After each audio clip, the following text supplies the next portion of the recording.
This conversation started a few years ago when Colin, our lighting director here at BDP, turned to me and said, "What goes on in your brain when you hear sound?"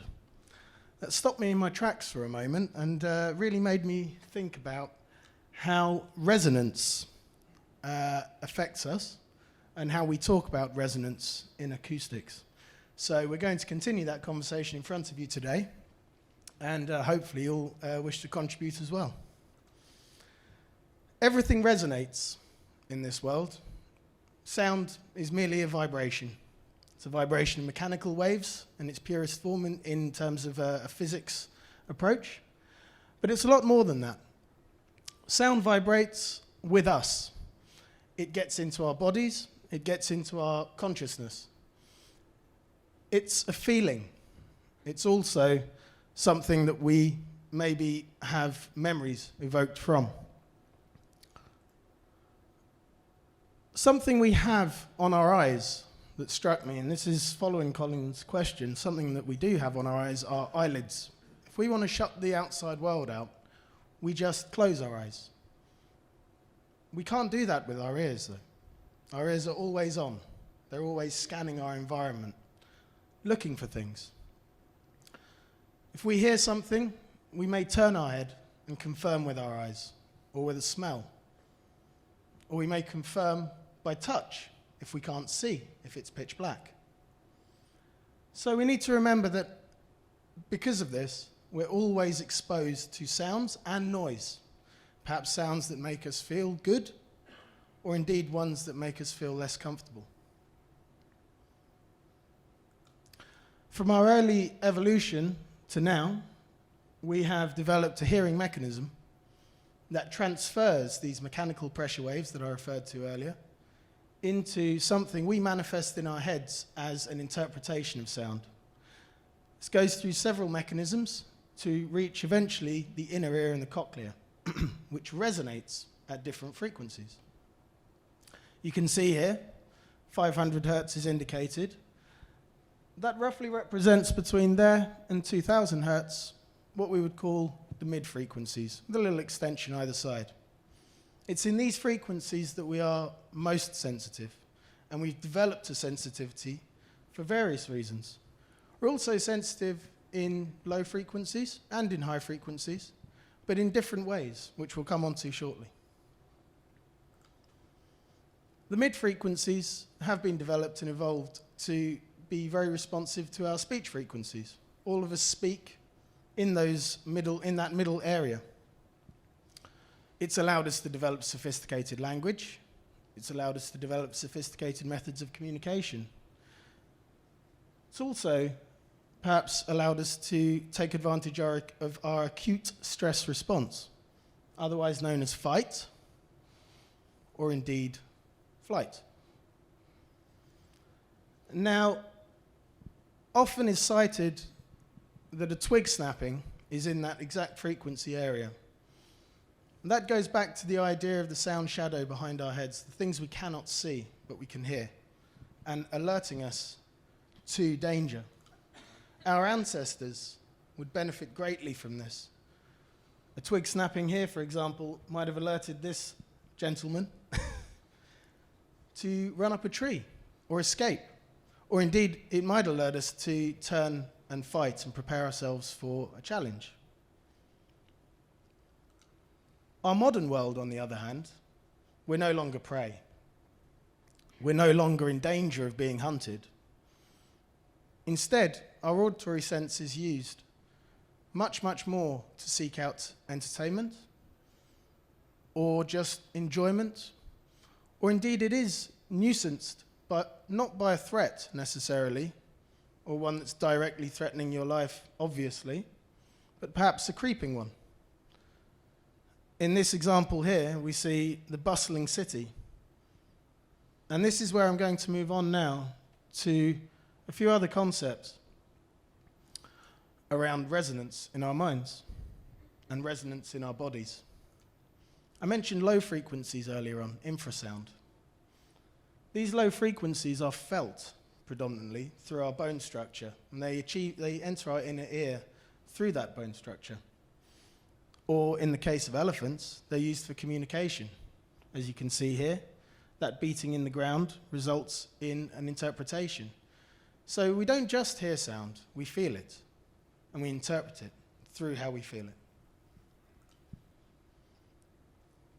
I've always liked this image here, because it almost, for a moment, breaks us down into our machinery, if you like, our bones and our soft tissue, and how they resonate with the spaces around us. A lot of the frequencies you see here that are denoted by hertz, they are in the infrasound range. Now, with that in mind, we're getting sound stimuli through our ears and through our bodies, and resonating with different parts of our bodies at various frequencies. So now I'm going to show you 3 images. The first image here is the CTU School of Architecture. That's the Czech Technical University. I'd like you to look at this and think, what might that sound like just by looking at it? Perhaps hard, very echoic, long echoes. Spacious, maybe. Spaciousness is an interesting one, and that's one that I'd like to keep in your mind. The materiality here reflects how that sound is bounced around the space, how long that echo is, but also reflects our interpretation of that space. Similarly, a softer material, such as timber, used here at the Welsh Assembly, might lead us to a more natural, a more calm sort of space. And ultimately, the environment, the external environment, where we get no feedback or reflection from our space, that will give us the ultimate sense of spaciousness, the ultimate sense of openness, perhaps, often associated with health and well-being.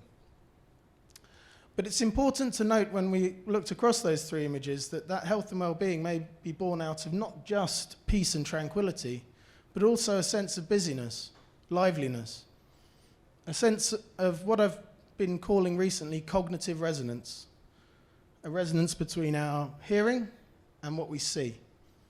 And if those 2 things are out of sync, something is up. Another thing that we may not realize we do with our brains, but we actually do it all the time, is echolocate, subconsciously. We can walk into a space in pitch black without any sight stimuli and actually understand where we are located in that space, how big that space is, how small that space is. But much of that has to do with the materiality of the space. Much of that has to do with how reflective that space is and how spacious it feels. A trained echolocator can achieve a position in space and understand the size of that area through using clicks.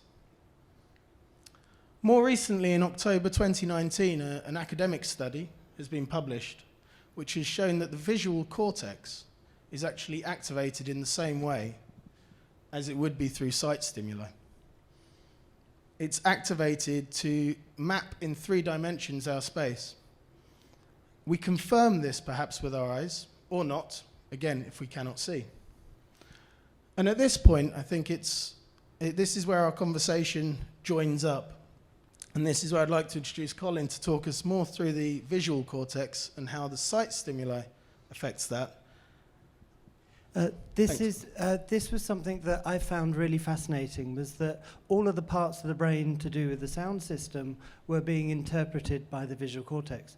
Now, I work in lighting. I've been working for 25 years. The visual cortex is in many ways, I would describe as my enemy, because what the visual cortex is always doing is assuming, and it's deleting all of the information from the eye. So I, in lighting, have to always fight it.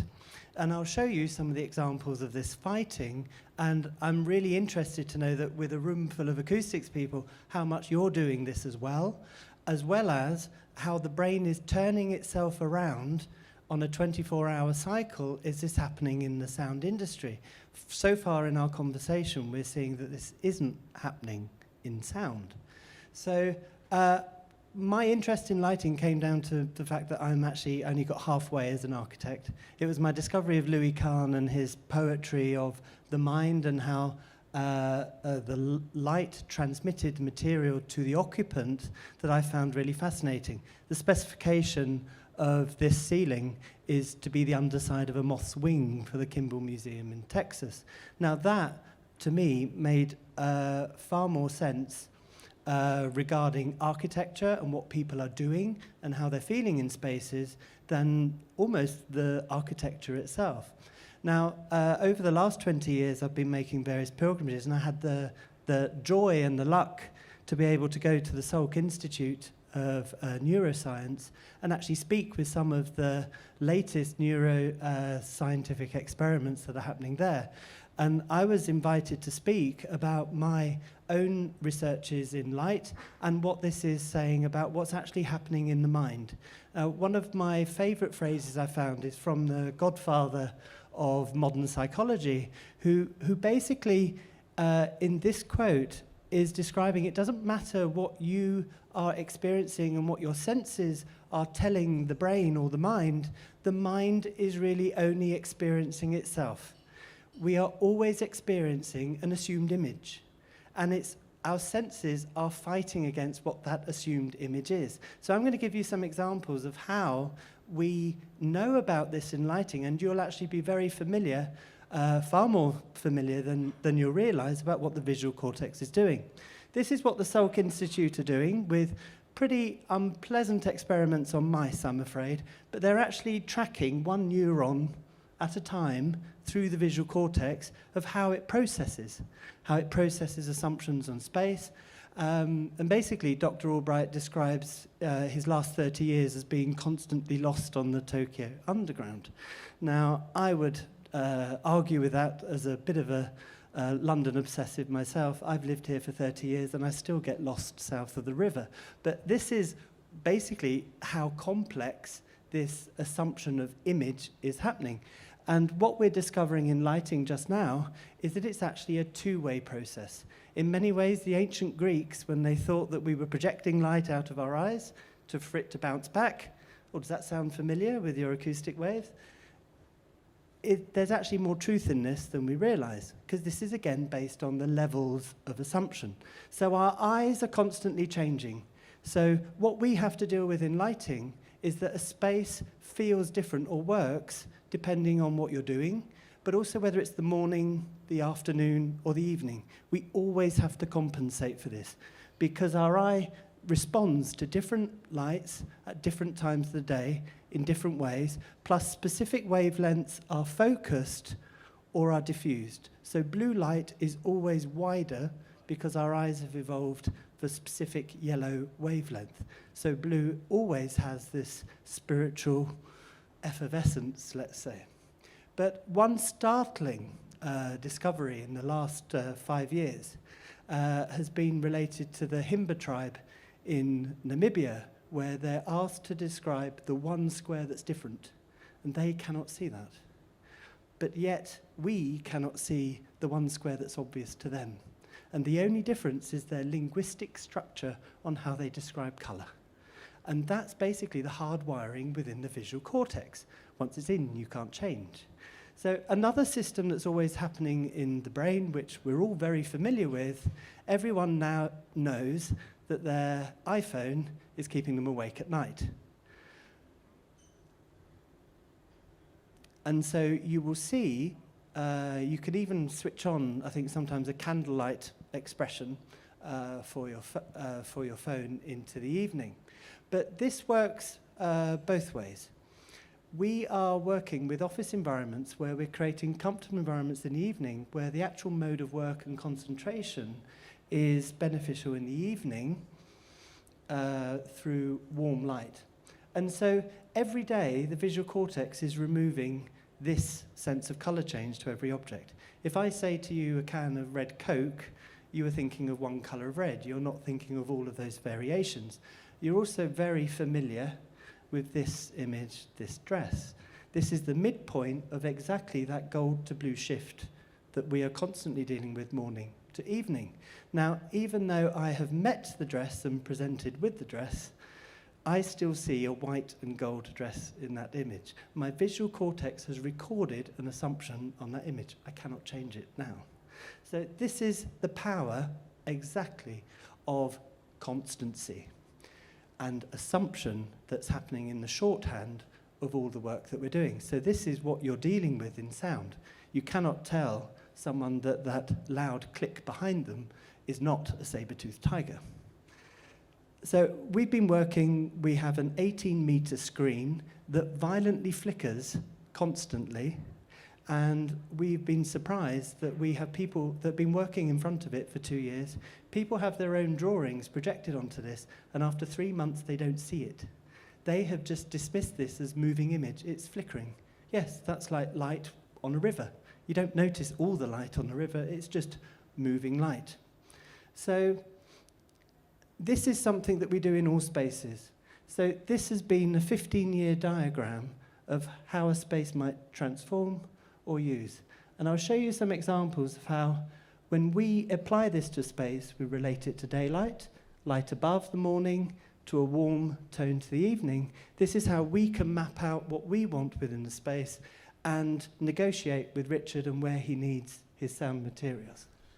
So taking a look at this image, you can see that there are, you may potentially see acoustic controls around the timber slats, but also areas that are left open. Again, this goes back to this idea of cognitive resonance and creating spaces where we will naturally gravitate towards to do different tasks. Here we have an external space that was worked on by Colin's lighting team. Yeah, where we actually use this idea of resonance, where the actual colour tone of the light is attuned specifically to each colour of the material. So there is a different wavelength on each material. A softer space such as this, which uses grass and timbers, would suggest a much softer acoustic. And this is what we've achieved in the spaces themselves. If we keep moving through into the night, however, you see that we've used that evening setting to just create the pools of light where people need.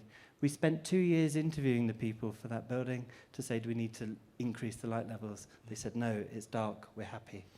A space such as this will encourage transit and excitement and dynamism. So we don't want to suppress that, but we do want to give people a sense of peace where they need it. Again, looking to localize the acoustic and lighting controls.